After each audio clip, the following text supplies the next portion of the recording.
Shalom saudaraku, senang sekali bisa berjumpa dengan saudara lewat renungan harian pada hari ini. Dan saudara, renungan harian pada hari ini saya ambil dari kitab Kejadian pasal 50 ayat 15 sampai 21. Namun untuk mempersingkat waktu, saya sampaikan saja ayat ke-20 dan 21 yang kurang lebih berkata demikian.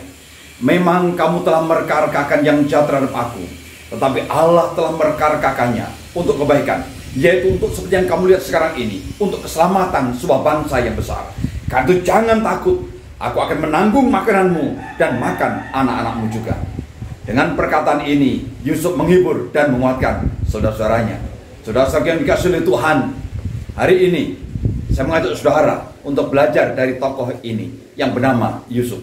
Saudaraku, seharusnya ini saya sampaikan pada sesi ketiga beberapa bulan yang lalu. Karena pada sesi pertama dan sesi kedua, kisah-kisah inspiratif saya sampaikan tentang Yusuf. Tetapi hari itu tidak saya sampaikan, sebab saya berpikir demikian. Kisah ini merupakan kisah yang familiar. Artinya banyak anak Tuhan sudah hafal kisah ini. Mereka sudah tahu kisah ini dan bahkan bisa menceritakannya dengan jelas, bisa mengkhotbahkan ke orang lain dengan jelas. Karena saudara, saya hindari waktu itu, atau saya beralih ke tokoh-tokoh yang lain. Nah saudara, tapi mengapa justru sekarang ini setelah beralih ke tokoh yang lain, justru saya menyampaikan bagian ini saudara. Nah saudara-saudaraku, saya punya dua alasan kenapa hari ini saya membahas topik ini, membahas tokoh ini untuk saya, untuk saudara. Nah saudara, alasan saya yang pertama adalah saya diberkati lewat kisah ini. Dalam perenungan pribadi yang saya lakukan, saya dikuatkan, saya dihiburkan, saya ditegakkan kembali lewat kisah ini. Ini alasan pertama saudara. Dan alasan kedua, lewat perenungan pribadi, Tuhan menggerakkan saya agar saya pun menyampaikan kepada orang lain, agar saya pun membagikan untuk saudara. Sebab kenapa? Sebab begini, kemungkinan ada banyak orang yang harus mendengar khotbah ini. Bahkan kalaupun tidak ada banyak orang yang harus mendengar renungan ini, mungkin ada beberapa orang yang harus mendengar renungan ini.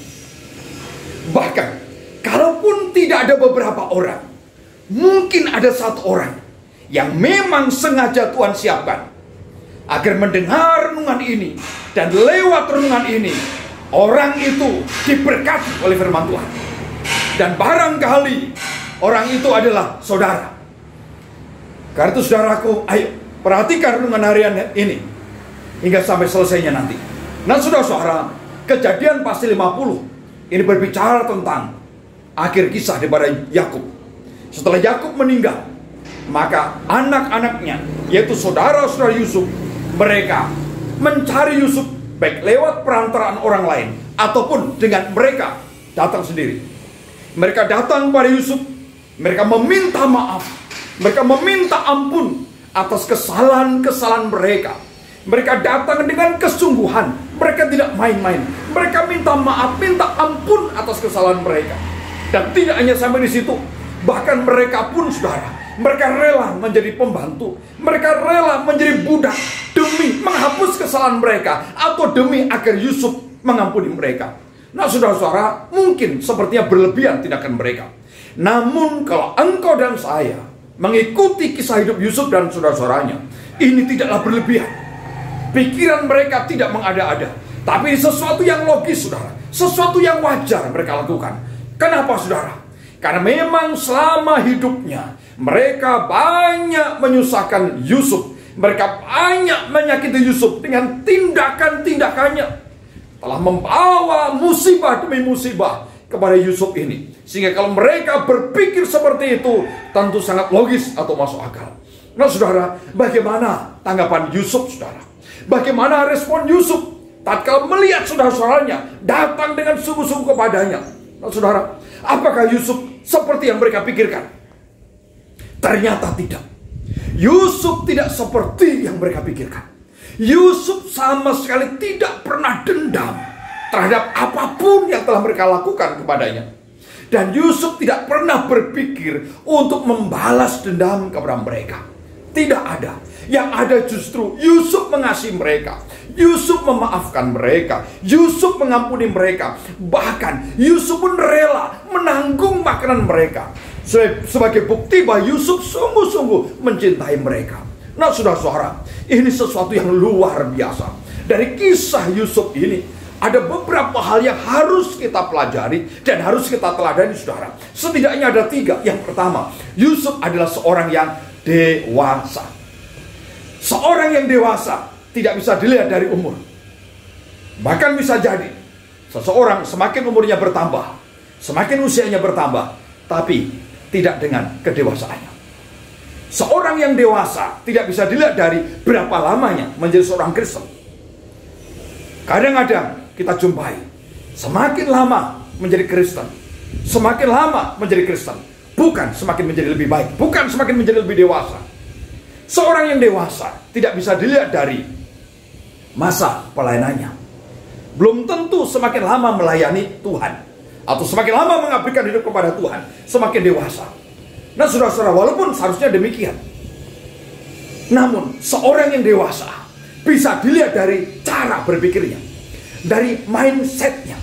Bagaimana dia memandang kehidupan ini, bagaimana dia memandang kondisi yang ada, termasuk tatkala dia menghadapi kesulitan demi kesulitan, tatkala dia menghadapi persoalan yang menimpa dirinya. Kedewasaan seseorang itu, baik dewasa dari pola pikir, dewasa secara perasaan, dewasa secara iman, akan terlihat dari itu. Nah, saudara-saudara, seorang yang dewasa, dia tahu betul, dia tahu persis hidup ini tidak mudah. Sehingga tatkala terjadi kesulitan, tentu dia akan memaklumi itu. Seorang yang dewasa tentu menyadari betul, tidak semua orang suka kepada dia, tidak semua orang seperti yang ia pikirkan.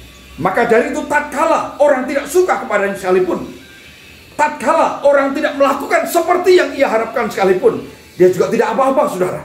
Dia sadar betul, memang orang gak sama. Nah, saudara-saudaraku, ini satu hal yang kita pelajari. Bagaimana dengan kita, saudara? Bagaimana dengan saudara dan saya? Bagaimana dengan kedewasaan kita?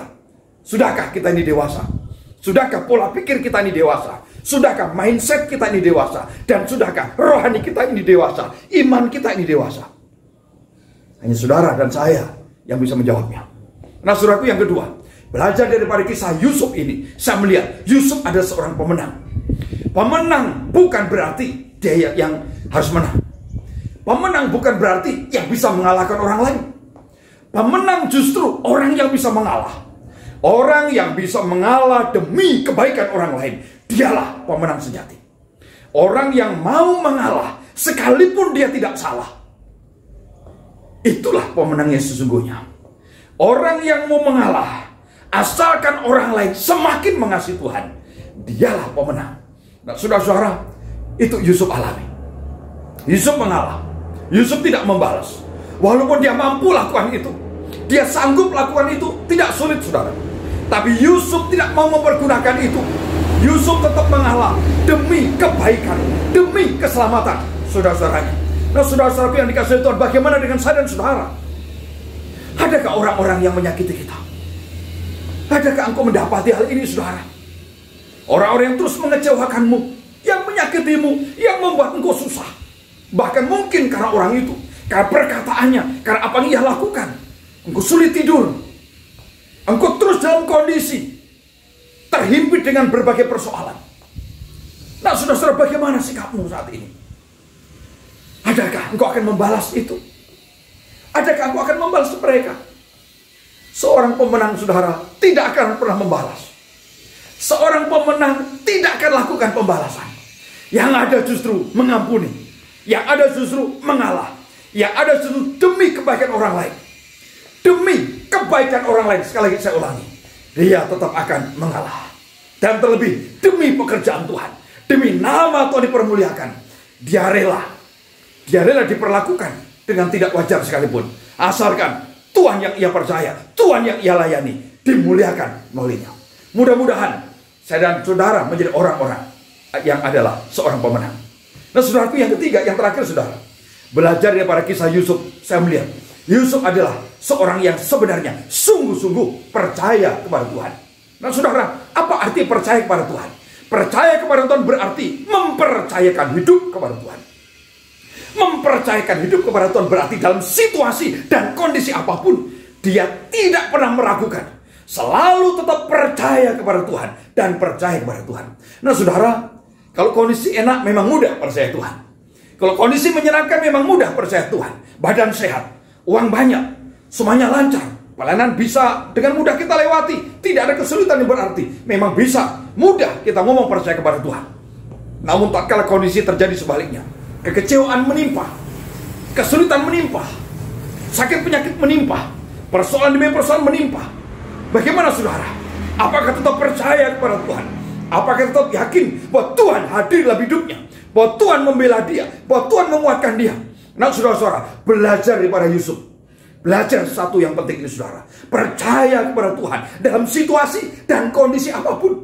Bahkan Tuhan yang dipercaya bisa bekerja lewat kesulitan demi kesulitan. Lewat persoalan demi persoalan mendatangkan kebaikan. Saudara-saudaraku, ada sebuah lagu yang saya percaya sebagian besar kita sangat familiar dengan lagu ini. Saat ku tak melihat jalan, saat ku tak mengerti rencanamu, namun hatiku tetap percaya kepadamu. Hatiku percaya, selalu ku percaya. Mudah-mudahan kita menjadi orang-orang yang selalu percaya kepada Tuhan dalam segala keadaan, dalam situasi dan kondisi apapun, bahwa Tuhan bersama dengan kita, Tuhan menyertai kita, Tuhan menguatkan kita, dan bekerja lewat kesulitan demi kesulitan demi kebaikan kita, demi kebaikan semuanya. Kiranya Tuhan Yesus memberkati saudara. Selamat beraktivitas. Amin.